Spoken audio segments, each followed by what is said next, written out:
ইলিশের ঝোল। কালো জিরে তেলে দিলাম, কয়েকটা কাঁচা লঙ্কাও দিয়ে দিলাম। এইবারে আমি দিলাম মাছগুলো।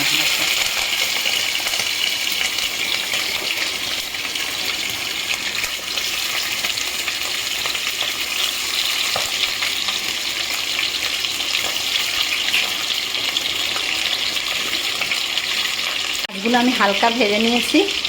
এবারে এতে দিচ্ছি হলুদ আর দিচ্ছি একটু কাশ্মীরি লঙ্কার গুঁড়ো।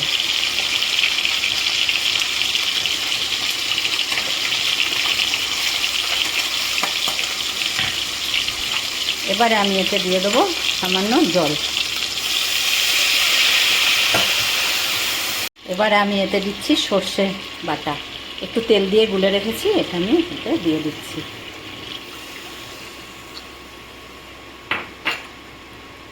আর দেবো পরিমাণ মতো নুন। তোমরা যেরকম যতটা মাছ করবে সেই আন্দাজে তোমাদের পরিমাণ মতো নুনটা দেবে।